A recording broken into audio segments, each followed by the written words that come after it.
It's Simone, Kim, and Betsy, and we're the Fleece and Harmony gang. No, we're a gang now. I hope you're all doing great. And this is episode, it still says 159 on there, but it's actually 160. Mm-hmm. Yes, so now I'm just making sure I printed yes, we definitely have the right one.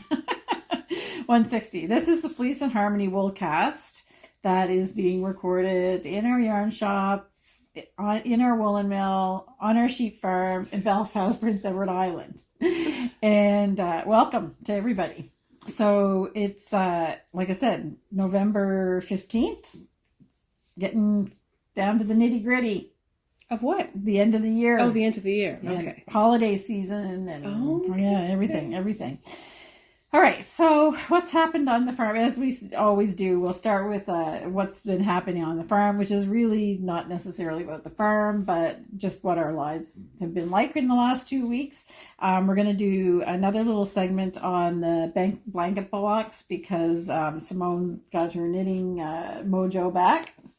To be fair, she had a little injury. It wasn't just mojo. She had to take a little bit of a break, but she's fine now. Yep, all good. And she's wearing shorts. Yes, you can't see that, but it's that warm. Yeah, I'm still hanging in there. I can't give them up yet. No, exactly. We opened the window, but don't notice a temperature difference. No, at all. I know, it's pretty incredible. Yeah. I keep washing things and saying, okay, now I'm going to put those things away because now it's winter. And then I keep pulling the stuff that I washed and officially put away. I've been doing that too. Yeah, really. Anyway, we're not complaining. It's just the way that it is.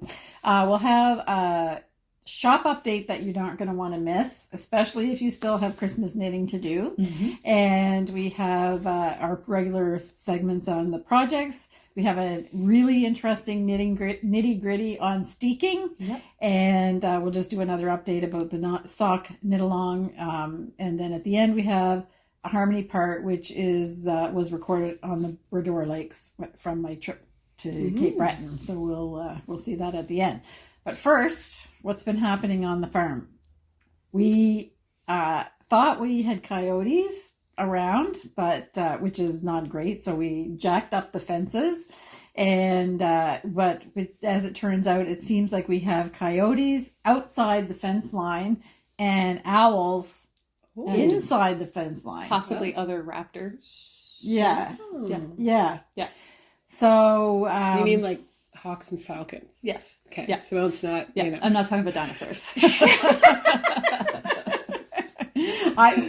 Well, we know we have eagles that come from time to time, but Simone is our in-house naturalist, who loves to dig around in... I do.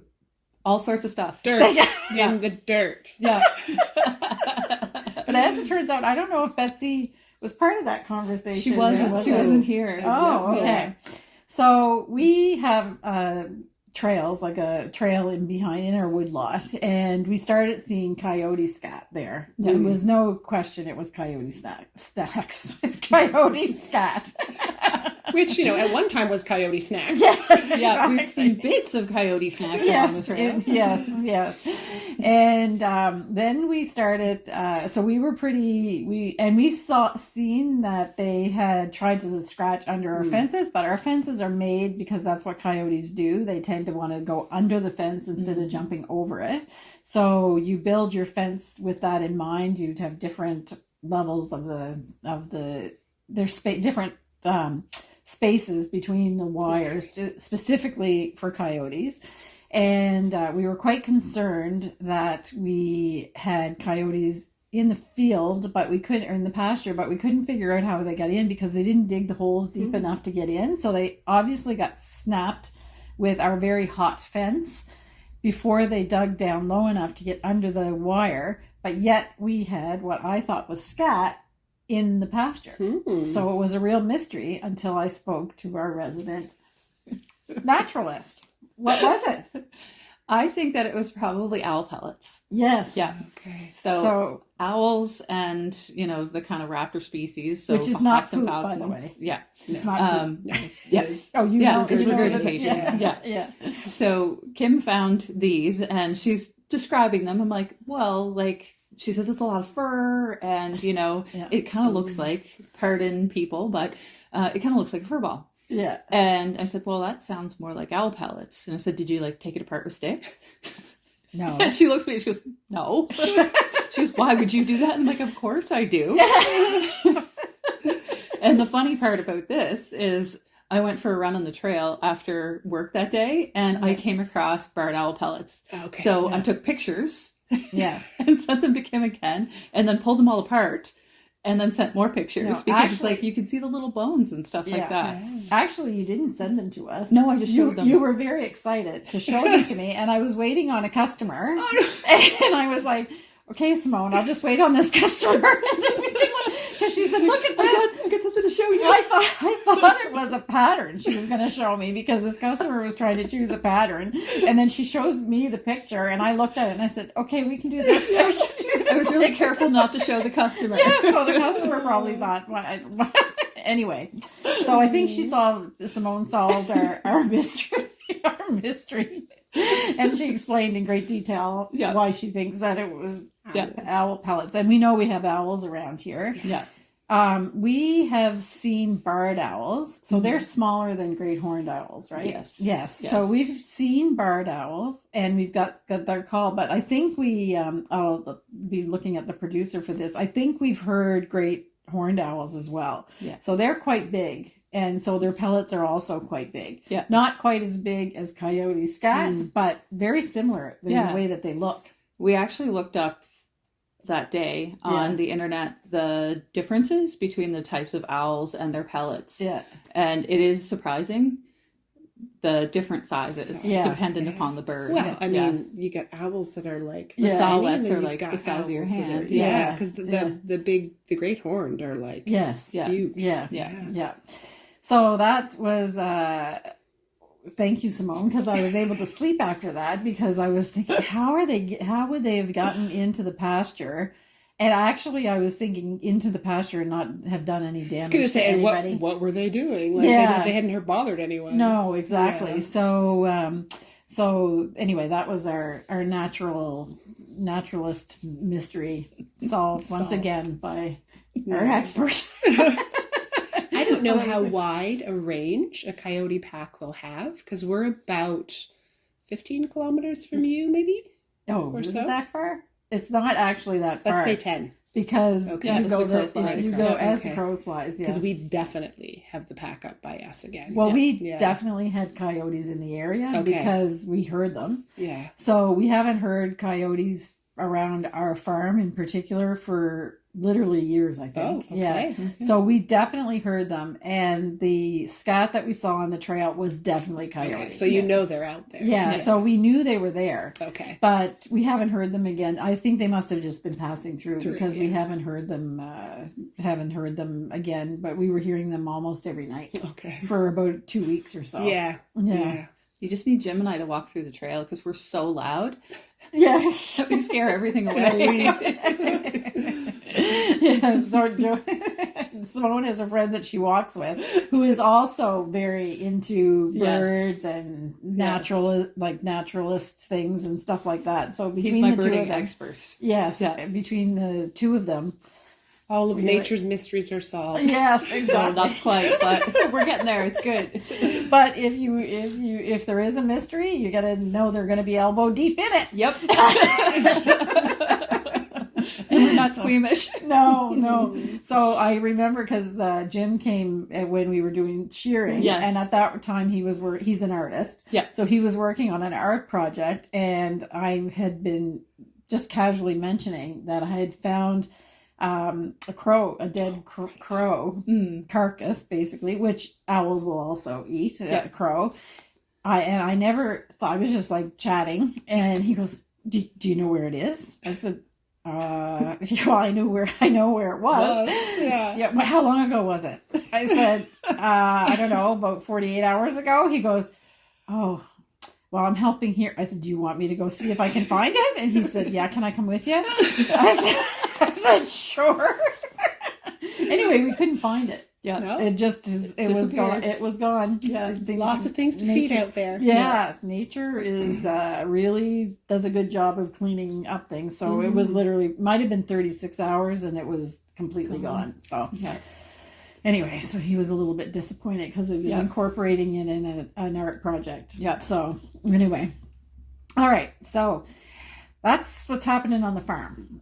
So I think we're going to talk about the blanket blocks because Simone does have her fox done.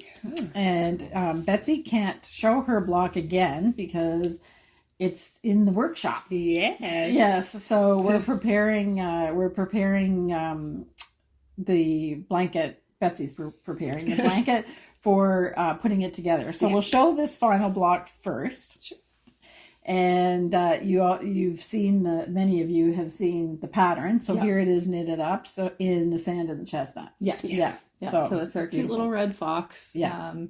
And if you watched the last episode, you know that it's our provincial animal. Mm-hmm. So we, of course, had to feature it in our blanket. Yes. Yeah, and I'll probably show a picture here of Betsy's lovely little midnight visitor. I think it's so cute. It is a really cute block. Well, they're all, let's face it, they're all cute. I had nothing to do with it, so I can say I think they're all just really, really good, cute, and representative of what you guys were trying to do. So we've had a lot of questions about how we're putting the blankets together, or if we're going to share with you how we're going to put them together. So yes, we will share with you how Betsy is the manager of the putting together of the blocks. So we'll share with you how Betsy is interpreting the blanket, but you can do what you want. Yeah, absolutely. Yeah. So I'll give you a layout that you can follow if you like, each position of each block and where it goes.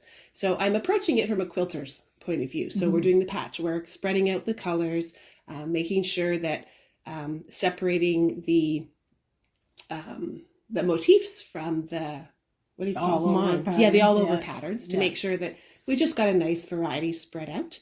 And then I'm just mattress stitching up the vertical at the moment, and then we'll also do across the horizontal. Right.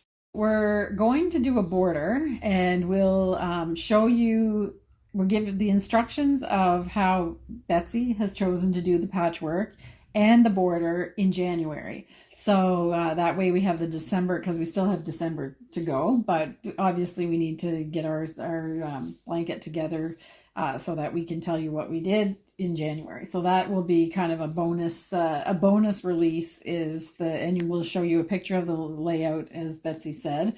And then you can follow it, or you don't have to follow it. You can come up with your own scheme as well. So that's about it for the blanket. Yeah. And Betsy's going to be a little bit quiet now because she's she's getting over something, and every time she starts to talk, then she starts to cough. Now that you're mentioning it, yeah, it starts to cough. So we're not. We're gonna talk for her, and she may just nod her head. Or laugh. See if she makes it through. Yeah. So if I suddenly disappear from the podcast, it's just because we needed to get it done. Yeah, exactly. Okay, so that's that for the blanket blocks. And we can't forget to say what we're wearing because people want to know. So, Simone?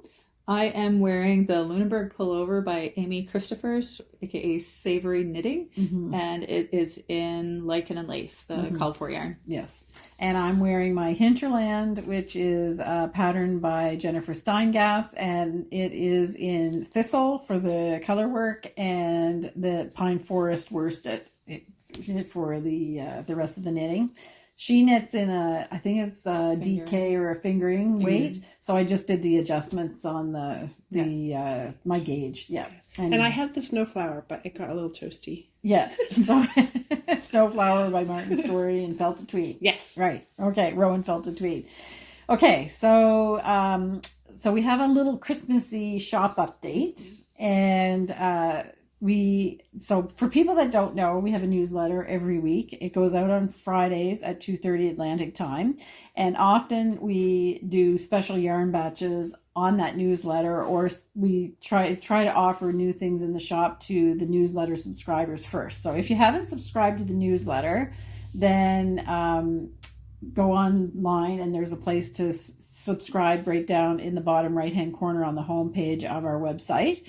And so we had a big success with what we showed in the last newsletter, which was Grizzly. We did a batch of Garfield Grizzly.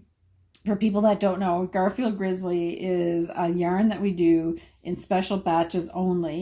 And we take all of the mill ends from all of the batches that we've made previously to making the Grizzly, and we mix them all together and we create a yarn which is a slightly heavier yarn than our Selkirk worsted, but not as heavy as an Aran weight yarn. And it contains all the fibers that we use in the mill. So you can have a batch of Grizzly that has cashmere, Angora rabbit, wool, Wildwind's wool, and the regular wool that we use for most of our other yarns. And it's all just a big melange. And we make this beautiful 2-ply yarn that's just slightly heavier than our worsted. So it makes great sweaters that are pretty fluffy. It's a 2-ply, so it really puffs up when we soak the skeins. It has this nice cushy feeling. So we did we had a batch that was it was like a silvery gray color last week, and Betsy said, I think we should just sell this as it is, natural color, undyed, because it was just this lovely silvery gray. So that's what we featured in the newsletter last week, and it sold out. So we don't have any of that left. Yeah, good call. So now we decided, Betsy said that we should do Christmas Grizzly. Yeah. So that's what we're going to do. Usually we dye or make a selection of Selkirk worsted skeins that we are promoting for Christmas and for Christmas knitting. But this year, I think it's a good idea. We'll do another batch of Grizzly because we have more of the fiber left, and we're going to we had used these colors last year in worsted for our Christmas selection, and we called it Victorian Christmas. So you have Vineyard, which is kind of it's a burgundy, but it's not like the traditional cherry red if you want. And then you have Pine Forest, which is the same color as what I'm wearing. So these are slightly more muted than the like bright red and bright green. Mm-hmm. And then we're going to put another batch of natural undyed of the Grizzly. So this batch is actually it's not white or ecru even. It is a slightly oatmeal, yeah, like an oatmeal color. So you get those 3 beautiful slightly muted Christmas colors. So we'll have this we will do a picture of this in the newsletter, so people that have the newsletter are looking at it will get it right at 2:30. But we did the shop update close to the beginning of the podcast, so you can run over to the website if you want to purchase it while we have a limited quantity. But don't forget to come back. Yeah. So because the next section is going to be about our projects that we're going to talk about. So we're going to talk about Betsy. It's lucky you have the most projects this week. Yeah, I do. I only have 2 with me. Oh, no. Okay. Oh. Anyway, but we'll have to have a little conversation about it. Sorry. That's okay. So if you see a bunch of jump cuts, it's me just taking out Betsy's hems. Yes. Okay. So the first thing is what you're wearing. Yeah. Snowflower. Beautiful. A completed one. Yeah, it's gorgeous. And it was soft and squishy when we felt it before it was blocked, but now that it is blocked, it's just lovely. Yeah.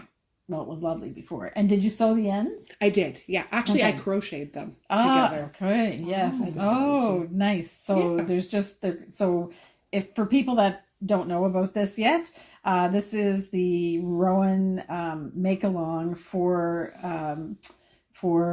the winter, and it is the Snowflower by Martin Storey, and it was a week by week make along, and I think they've done the last installment of that. They were a little cheeky. Yeah. At the end, you had to do 3 sections worth.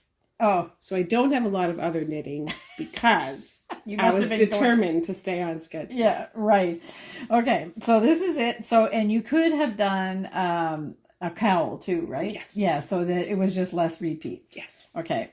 So this is, it's gorgeous. And we've been talking about it now for 4 episodes. So most of you probably know about it. If you see the finished object and said, why didn't I do it? It's not too late because ROWAN is leaving it up on their website. So if you go to ROWAN Connect, and the links are in the show description below, it's there. It'll be there. It's kind of like an evergreen thing. It'll be there as in the make along section of ROWAN Connect, and you have to register, but the patterns are all free. It's done in felted tweed. The colors are shown in their directions, the pattern. Betsy did a color of her own choice, and we have that also down in the description of the podcast. And Simone is also working on one, but because she had a couple weeks without knitting, she's got a little bit of catch up. Yeah, a lot of catch up. A lot. and Simone, I'll put pictures of hers here. Yeah. But Simone is using stash. Yeah. So she's using some hand spun and then just a bunch of other stuff, and it's all in kind of autumnal colors. Yes. Yeah. Yeah. So it's a very different look. Yeah. And then we've made one extra selection called the Beachy collection. Mm-hmm. And we have restocked again all of our felted tweed. So we actually have all the colors for the first time since July, August, I think. Yeah. So they're all back in stock. So you're happy with this? Very. Yeah. So nice. Betsy chose to do a lower contrast section, and you weren't really sure about it, but I think it's okay. Yeah, I think so. Yeah, it works. Yeah, I think so. It's gorgeous, and it feels really, really nice. Yeah, lovely, and it's generous. Yes, very. Yeah. I might not put it back on. It's a little warm. Yeah. Because it's double-sided. Yeah, exactly. So because you're knitting it in the round, so if people are saying, oh, yikes, that's a lot of knitting on one side, it's actually reversible because you knit it in the round and then sew the ends at the end. So you make a huge big tube, and that's half the... So it's quite a lot of knitting. It's 12 balls of yarn, actually. Yep. Yeah. I loved the construction, though, and I think I want to do my own version of something. Yeah. Okay. I might make mine narrower, so more like a scarf. Yeah. Yeah. It's gorgeous. I love it. Yeah. Excellent. And this is the one I was waiting to see. Oh. Is the... sheep vest. So I'll just explain what you're doing so you don't have... Oh, so you're doing it in the round. You're not... I am. I'm going to steek it. Okay. Oh, this is apropos because we have the nitty gritty is going to be about steeking. So last episode, Betsy showed us her swatch for this, the sheep vest, I guess is what we're calling it. Yeah, I'm calling my sheepy vest. I don't know. Vest. The sheep pattern, again, is from... I forget. Borrowed from Kate Davies. Rams and Yows. Yeah. So Rams and Yows is a blanket that Kate Davies did. And Betsy bought the pattern and just applied it to her vest, her kind of do your DIY vest that she's doing. And so you just do the rib, and then she's not going to write the pattern. No. Because you have to figure it out.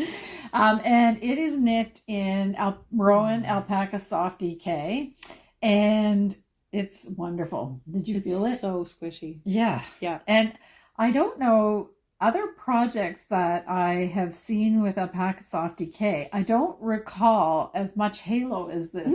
So it's not too fluffy, but it does have this beautiful soft halo, and you're purposely knitting a little bit looser. A little bit, yeah.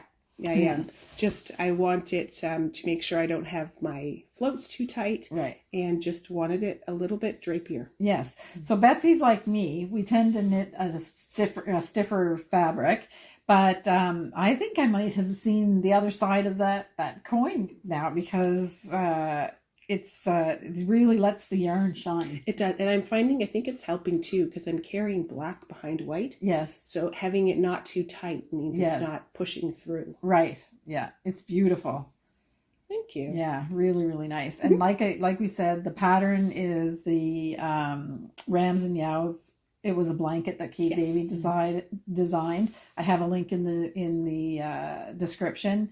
So, and then Betsy's just because now she never makes a sweater anymore that there's a pattern for it. She just wings it. But I think that's the beauty of it. Like once you understand how a sweater is constructed, then you're not tied to it. So I would say that if you had a sweater shape, that if you weren't feeling confident enough to do the whole thing from scratch, if you have a shape of a sweater that you like but you weren't interested in the pattern or whatever, then go ahead and change the motif. Yeah, absolutely. And just follow the pattern, but buy or find a stitch in a stitch dictionary or whatever, and go ahead and try it. It's so cute. Yeah, so it's cute. really, really My cute. next decision is, do I carry the sheep all the way up?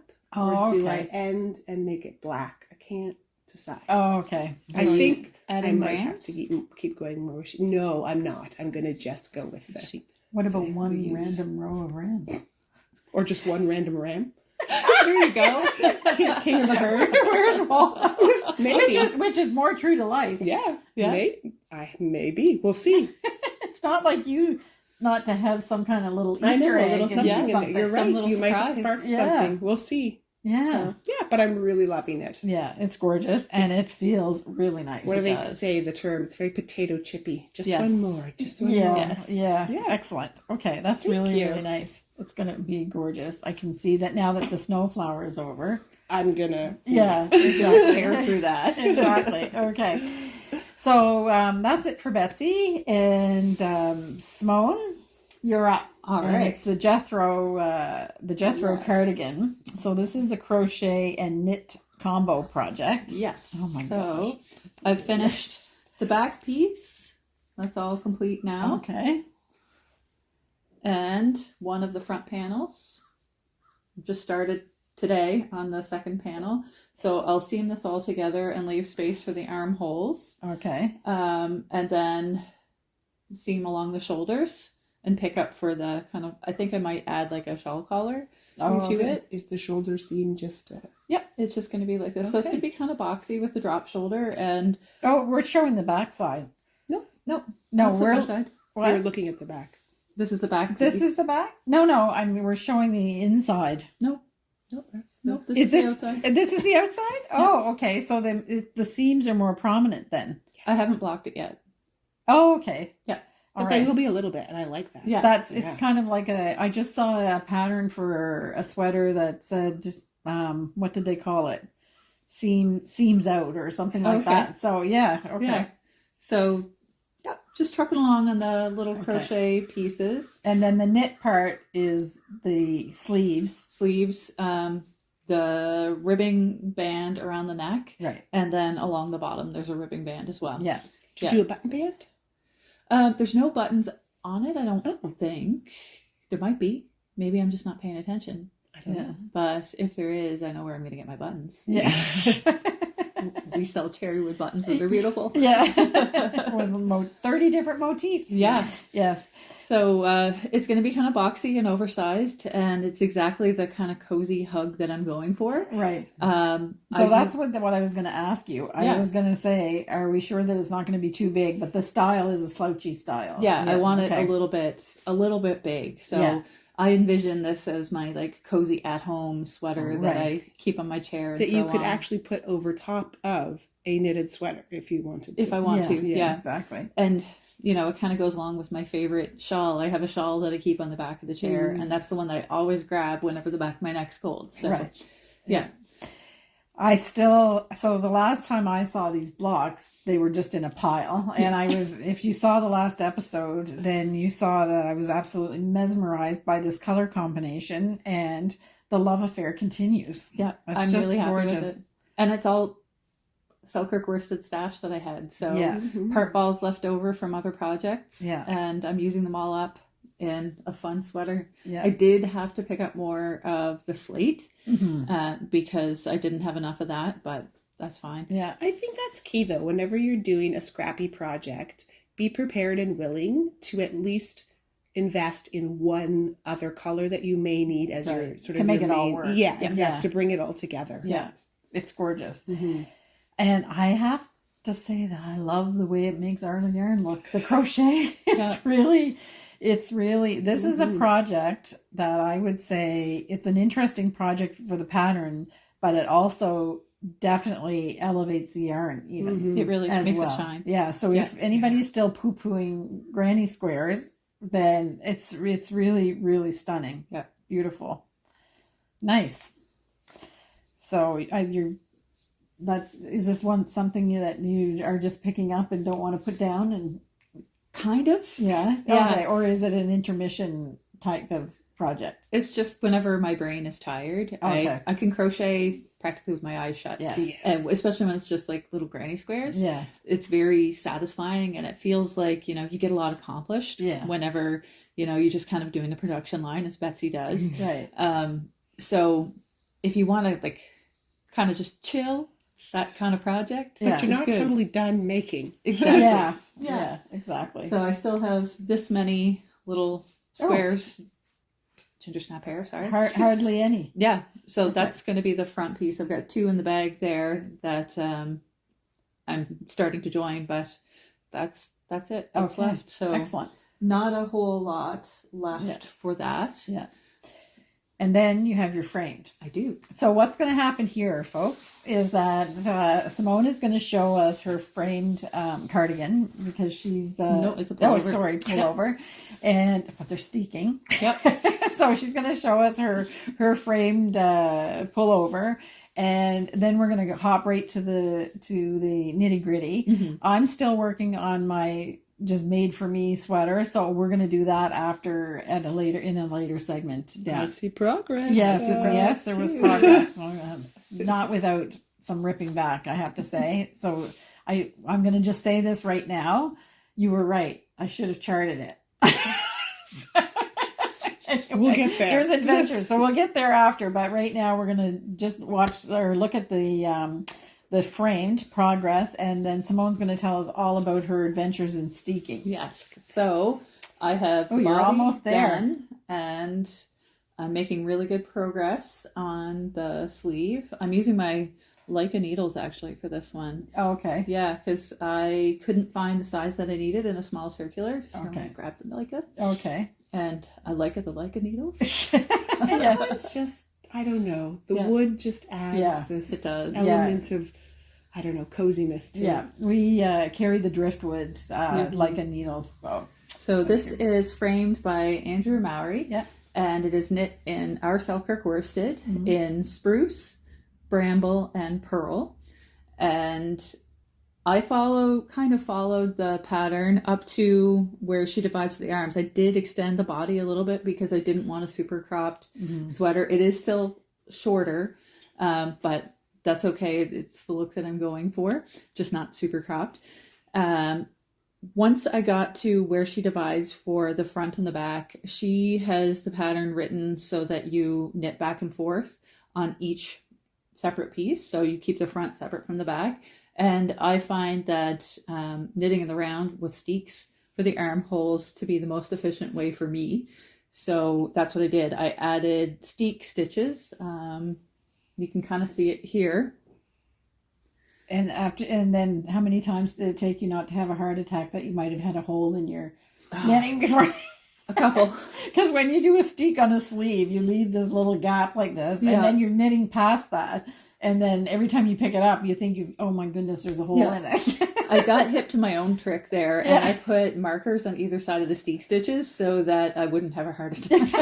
It was all on purpose. Yeah. Okay. So I cast on extra stitches for the steeks, and I just knitted in the round right till the ribbing portion here. So I broke the yarn, and then the ribbing portion is knit back and front, and you'd never be able to tell really. No. Right here, it's a nice straight line. Yeah. So I'm happy with it. I don't know what else. Is it 3-needle bind off up it here? is. Okay. Yeah. Okay. So it also has a seamy look. Yeah. Yeah. Like sort of like a little to give that little ridge. well, like a t-shirt sort of. Yeah, style. exactly. Nice. Question for you, Simone. Did you decide? How did you decide depth of? I actually measured. Okay. So I took measuring tape and I measured from the top of my shoulder to my underarm and gave it just a little bit of grace.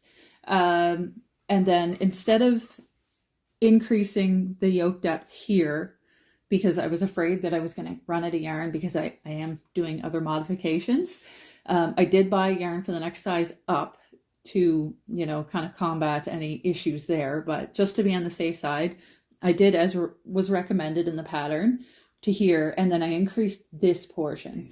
So I added extra rows of the ribbing before doing the short row shaping, and that was my kind of workaround for to get height. Yeah, rather than deeper increasing the colored part. Yeah, exactly. Okay. Or the colorwork part. Because I tend to be a little thicker through here, and also my arms are bigger around than the pattern was kind of written for.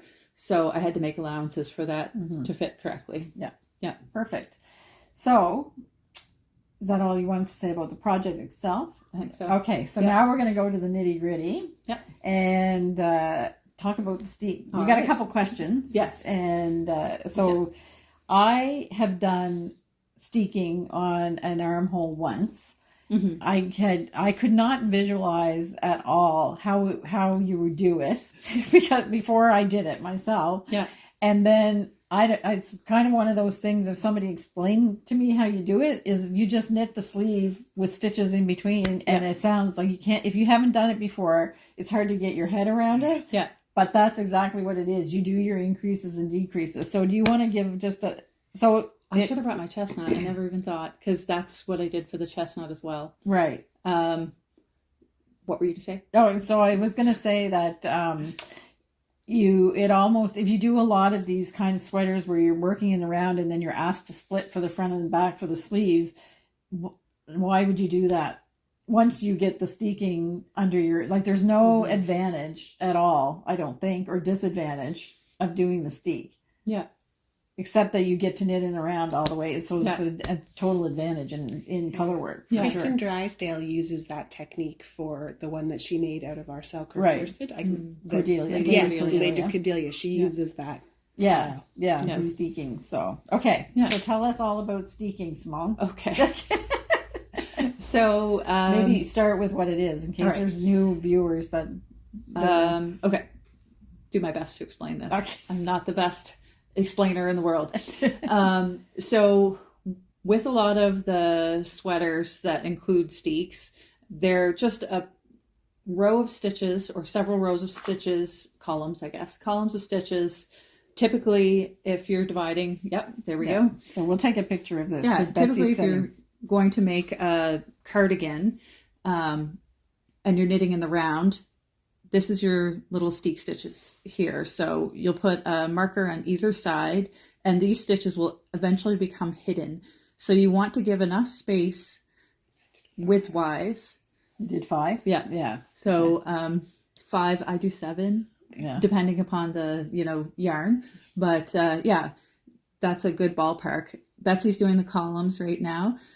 Some people do a checkerboard because it just kind of locks things in. It's a matter of personal preference. There's no real right or wrong way to do it. And whenever you finish the knitting, you would either, there's a bunch of different ways to do this, but what I do is I take a sewing machine and I go up these colored columns, and then I would snip gently in between on the center column to open it up. And the sewing machine just makes sure that you're not going to lose any of these little yarn ends. Everything is tacked into place. Some people do a zigzag stitch. I don't. I just do a straight stitch right through the machine. And there's some other methods too. There's a crochet, which I've never attempted, but I've heard of it too. I've done the crochet. Okay. And it's good, but depending upon what you're doing, it can add extra bulk. Yes. Yeah. So if you're looking for something with a really firm edge, crochet is great, especially if you go down a yarn size. So if you're working with worsted and you went down to maybe even fingering, because you're not going to see that anyway with the finished project. And to be clear, you're going down through the stitches and picking up the crochet like this to go to make it. So it makes a chain. Yeah. A chain on top of the knitting all the way up. Yeah. Okay. So it just kind of that's how it secures catches everything. yeah, exactly. Yeah.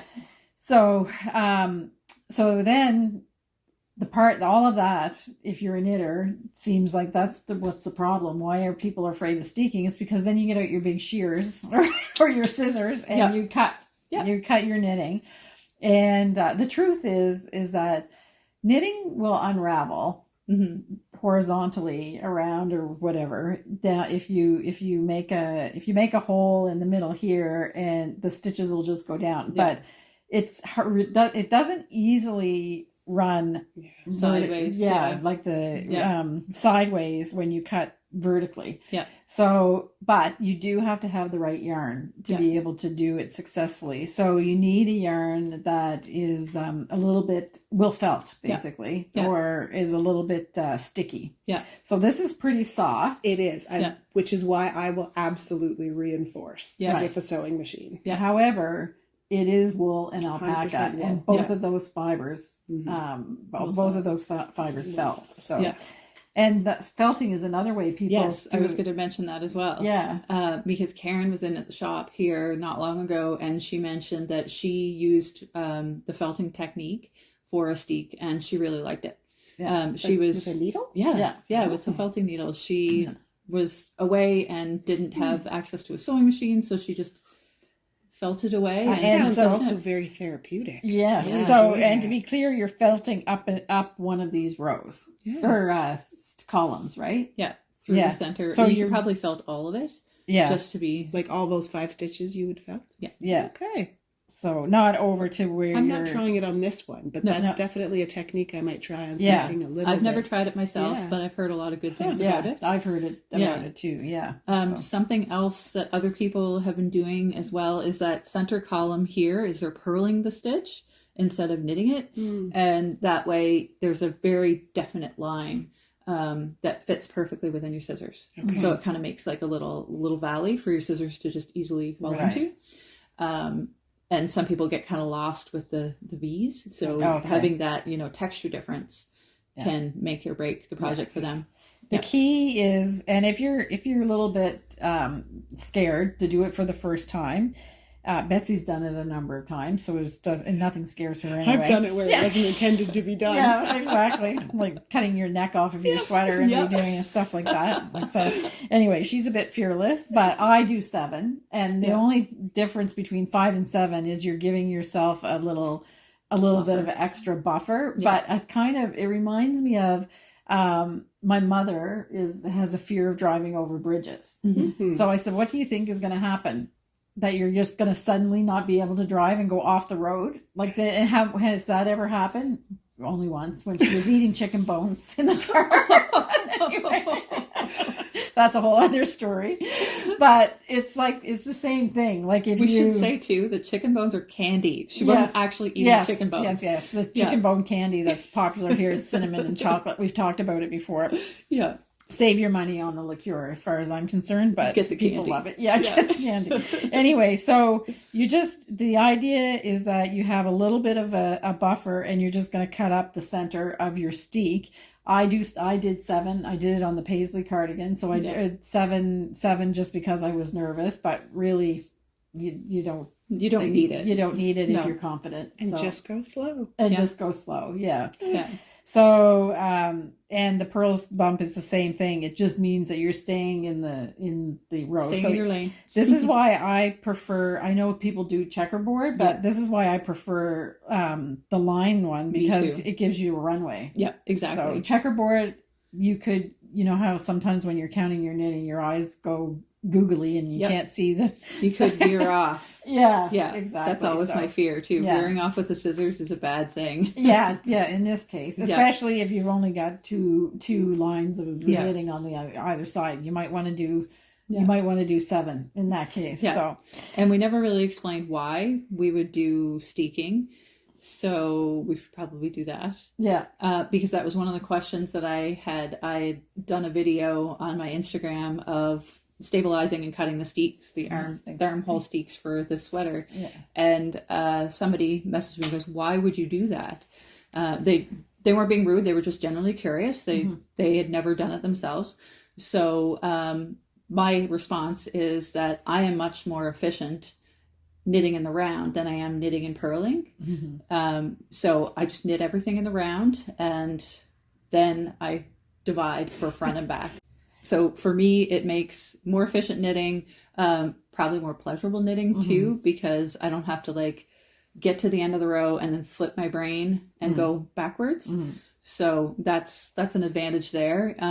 Some people love to knit back and forth. That's great. This is just another little tool for your toolbox. Yeah. And the way that it works on the sleeve is that you follow the instructions all the way to where you bind off the stitches for the underarm. Right. And then you just start knitting in the round again, and you create the steek up. So and when I said at the beginning that you're doing the increases and decreases, you're following exactly the pattern. You're just adding 5 or 7 stitches or however many makes you feel comfortable in between. And then you just continue on as if you were going back and forth. Yeah. So and then you have this little hole, which is just your, you just have the casted off part here, or the bound off part underneath, and then you just bring everything together. Not bind off, a cast on part. So it's like a little. Yeah, sorry, it's a cast on. Not because you need to cast on your steek stitches. Yeah. But yeah, it gives you room so that if you stabilize with the sewing machine, you can kind of turn things around and that kind of thing. So cut your knitting. Yeah. if you don't want to knit color work back and forth in pieces, which is what I wish I didn't have to do last night, I can tell you. But if you don't want to do that, I've done color work in front and back as well, and I never really had too much of a problem, but it's definitely easier to do it in the round. And it can be, if you have a problem with your tension. I was just going to mention that. Yeah. So if you find that, you row out, so your purls tend to be a different tension than your knits, this is a good option until you get more comfortable with, purling and color work. Right. Yeah. Right. Okay. So that's the nitty gritty on steeking. Yep.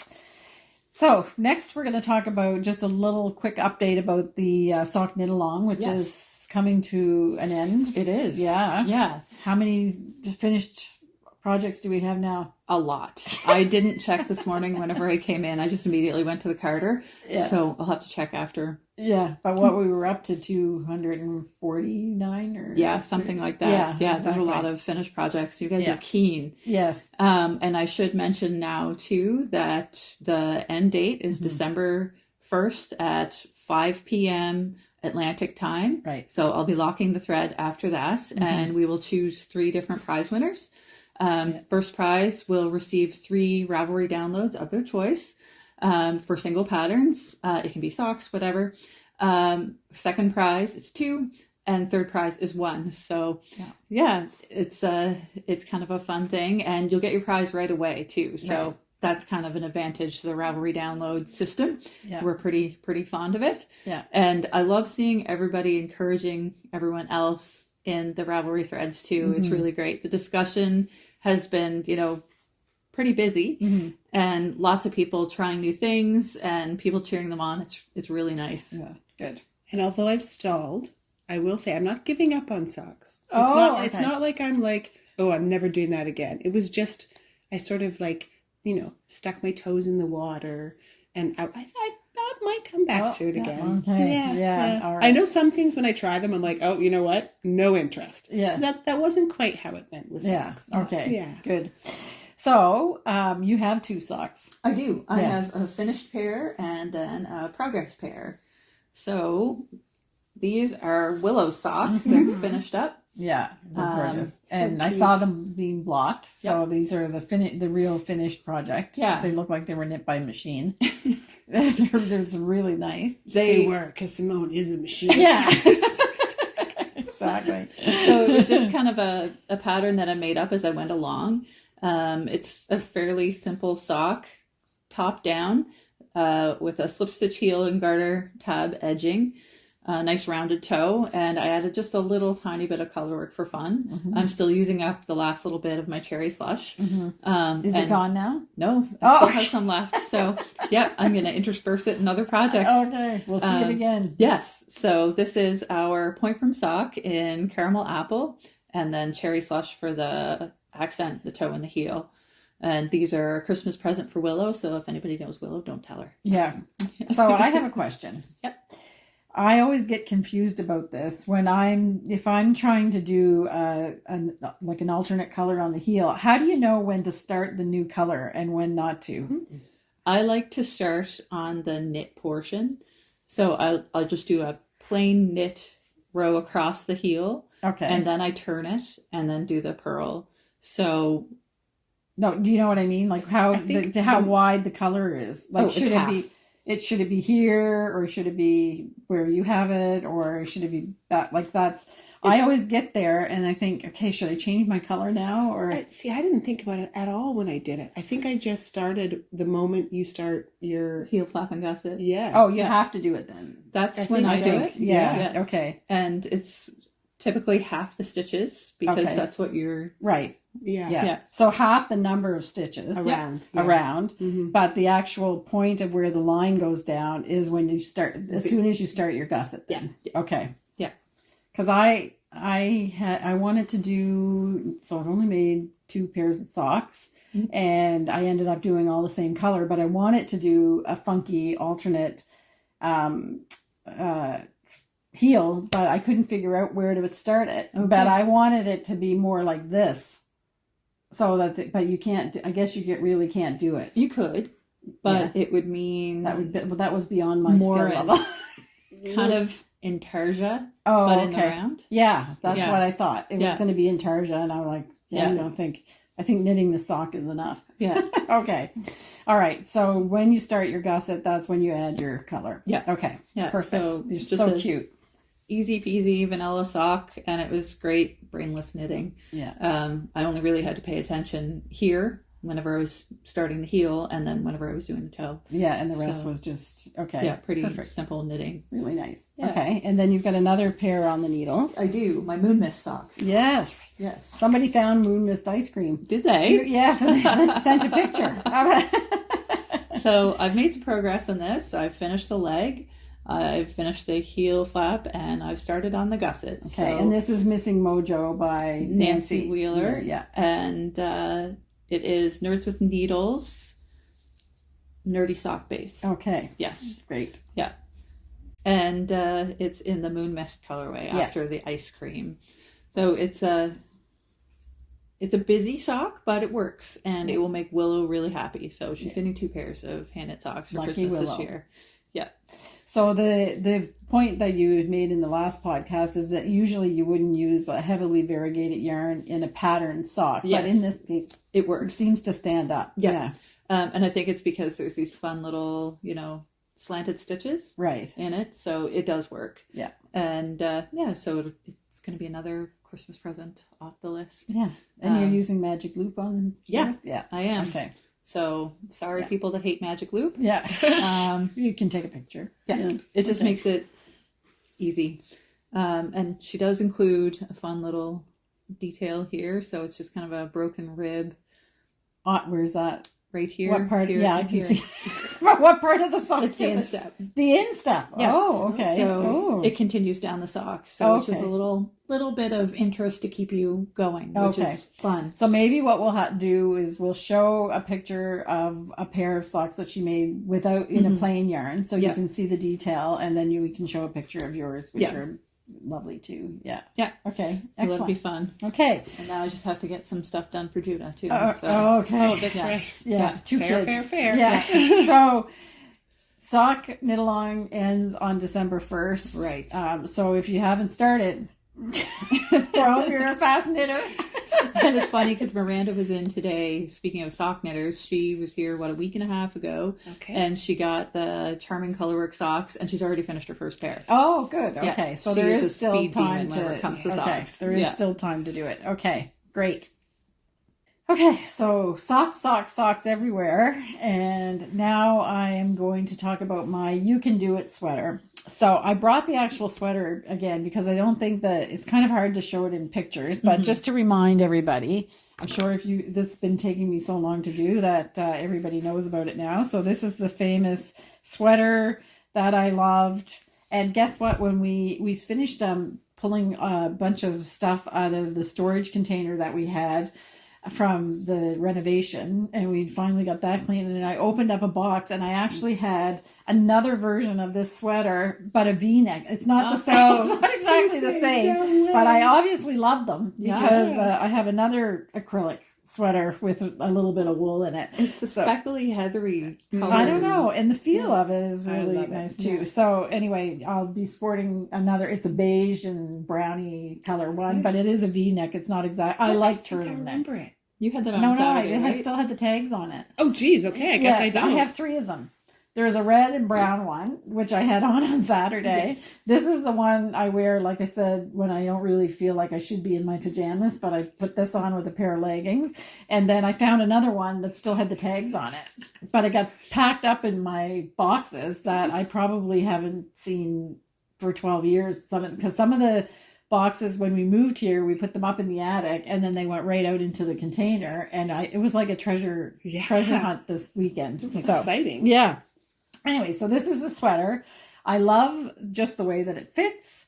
It's a raglan sleeve. I love the feel, the texture of it. It's got a turtleneck. It's all the things that I like. So I am endeavoring to, but it is 65% acrylic, 30% wool, or no, 20% wool, and the rest is nylon. So it's totally flammable. So I wanted to do it in natural fibers. And the yarn combination that I discovered that would match the gauge of that was I'm using Alpaca Classic from ROWAN with the cotton cashmere from ROWAN held together to give a tweedy effect and the texture that I wanted, and the gauge matches the sweater that I did. So I literally laid out my model sweater, counted many stitches, purposely chose the yarn with the same gauge. I did a gauge swatch just so I didn't have to do anything too complicated, and started knitting. And my expert advisors, Betsy and Simone, said and I wanted the color work to match, because even though it was a sweater that's not natural wool, it's not hand knitted or anything, when they manufactured it, they did a really good job of perfectly matching the color work across all the seams and the bits. So I wanted to try to achieve that as well. So Betsy and Simone had said to me, you're probably better off to knit all of the pieces simultaneously. By the way, lots of people recommend knitting socks like that too. Yes. Do that, all the cuffs, do all the... Yeah. So anyway, it's a thing right now, I guess. So that's what I'm doing. And I was talking to Simone on Saturday because I did a little bit of waist shaping, not much, but I wanted to avoid doing shaping in the color work because it's going to change the stitch count. So it was going to make it hard to keep that kind of matching when I sew up the pieces. So I said to Simone, well, I'm going to do a little thin, because there's a little thin stripe first before you get to the big motif in the center of the chest. And I said, well, I don't need to chart that. Why would I? She said, yes, you'll need to chart it because you want to make sure that the pattern is centered on the thing. And I said, well, I don't understand why I need to. So anyway, I had a long weekend because we were off on Remembrance Day. And I said, I don't think I need to chart it. Okay, so this is attempt 2 because I should have charted it. Only speaking from personal experience. I've done it too. Kim likes to take the long way around on her shortcut. Yeah.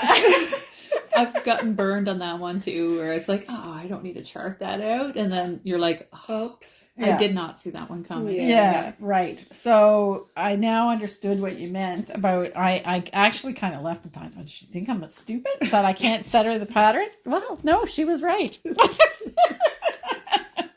So I'm using the Stitch Dictionary Selbu patterns, And Simone did also advise me that I should try to, if I want to copy the sweater just and without a pattern, like doing a lot of math and everything, if I want to make life easy on myself, I should pick a motif that is the same number of stitches up, like the width of them as well. Yeah. I did take your advice on that because I did understand that could have been a problem. Yeah, it makes life easier for sure. Yeah, it does. So so that's what I did. So I had it all done last night and I was like, hey, I'm going to have something great to show on the podcast. And then I realized that I had dropped a stitch. Oh no. One stitch in from the cast on, or the edge stitch.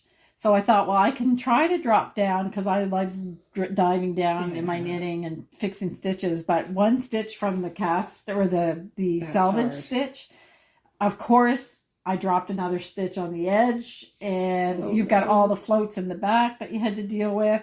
So I had to go back and took it all out just to fix it. It was so annoying. One little stitch right here. And it wasn't on the right side, like at the start, it was at the end, and then the stitches started dropping, and then things were like, okay. So I did manage this morning. I got up early to knit this amount, and so I had to center the pattern without a chart. And it's not that easy to find where you are on the purl side, even though it's just you can't really see it yet, but it's a diamond, like a simple motif, diamond with an X. If you really want to make it easier for yourself, every 10 stitches, put in a marker and draw those lines on your chart. Yeah. Kim, it changed my world. Yeah, I know, because it really... It does. You have to think about it, and especially when you have all of these, like your floats behind. It's not. You count. Yeah, you count. You look at the stitch pattern on the top of the stitches, but for some reason this makes it more. You can't see the pattern. I always have to like flip. Yeah, so that's what I end up doing. Once I had the first 4 stitches on, let's say, then you're in the right place with the pattern. But that. I've said this before, and I'm going to say it again because I didn't take my own advice, is that I couldn't figure out why my pattern, I was having so much difficulty trying to figure out the pattern at the other end. And when I turned to purl, it really was taking me like 15 minutes to figure out what stitch. And it was because I dropped a stitch way down at the beginning. Right. It was missing. It literally wasn't there. It really wasn't there. So every row I had to compensate for the missing stitches, but I thought I just didn't get it. Oh. When really I should have just... It was a missing stitch, not missing math. Yeah. Or brain cells. So anyway, so this is the first part. So just to be clear, all of my pieces now are knit past the stripe and then the second dark stripe. And that's on the sleeves and the front and the back. So that's all done. Awesome. And now I'm going to do just this little motif on all of those. Yeah. And then I think I'm pretty close to starting where we have to start to do some shaping for the raglan sleeve. Yeah. Okay. So definitely I'm going to chart that. Yeah, we're going to chart that. So that's what we're doing. So progress is being made, and I saved my little ball of when I had to, because I had broken the yarn because I was starting on the next stripe when I saw the glaring stitch standing out like a sore thumb that I didn't see the other 100 times that I looked at it to try to figure out why my pattern wasn't working. But I don't think I have one more row to do. And it came right off of the yarn, but for some reason now I'm using more yarn. One stitch, I guess, made the difference. Yep. Yeah. You'll be okay still. Do you think? Yeah. My yarn chicken eye says you'll make it. Yeah, okay, that's your superpower. Okay, yeah, sure. All right. If it was crochet, that'd be a different story. I might have gotten burned with that in my Jethro. Oh, no. Yeah, I can't predict crochet as well as I can. No. So I did try to make my end a little bit shorter, and I had left quite a long end, so hopefully it might be a bit tense right to the end, but I should win at this chicken. Yes. Okay. So that's that. So what do we have next? Spinning. Mm-hmm. So we're just going to say something about spinning. You didn't... I have nothing to show. Yeah, you didn't have anything to show. I did work on my spinning, but it's nothing interesting because I'm trying to get through my grape bat, the purpley blue bat that I was working on to get to my sparkly bat. Yes. And so I did start to do it. And I have to say that I started doing it again at the end of the day. It is definitely a relaxing endeavor at the end of the day when there's no pressure. And I'm just here. Ken leaves for the day. I say I'll be in a few minutes, and I sit there, and you just hear the little whoosh, of the wheel, and like that literally just like spinning your tension away. Yeah, right? Yeah, you can feel it. So I'm back on track finally after the Fiber Festival and everything. So anyway, so that's that. So I think that's the end of the episode. So the harmony part will be just a very scenic scene of my mom and I went to Cape Breton 3 weeks ago now. Yeah, I guess two weeks ago. Yeah. And we went around the Cabot Trail, but we stayed at the Inverary Inn in Bedeck. So Bedeck is a little town, beautiful.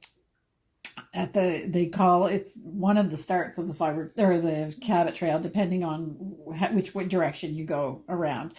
And the Inverary Inn is one of these country inns that's been around forever. Like it was like a big house with like just rooms in it at one time, but now it's a resort with multiple buildings, and they do conventions there and things like that. But it's on a beautiful location on the Bredor Lakes. So the Bredor Lakes in Cape Breton are known as an inland sea because it's one of the biggest bodies of water, salt water, or it's a mix of salt water and fresh water. And I think in North America, but I'm not sure. They're huge. Yeah, it is huge.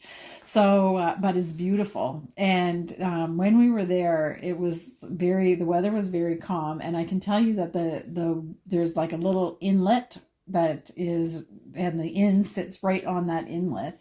It was like glass every morning. And the water is so clear. You can see all the way down to the bottom, like every detail. It was just like looking, like if you put a piece of glass over the top of water and look down, it was amazing. So we're just going to sit and relax and listen to some music and just really, there was hardly any, I was going to say watch the waves, but there was no waves, but you're just going to have a nice peaceful little rest. So we'll see you in 2 weeks' time. I guess that'll be November 29th. Oof. Okay. Yeah. And as always, our wish for you is that you have a joyous and peaceful 2 weeks, and we'll see you the next time. Bye.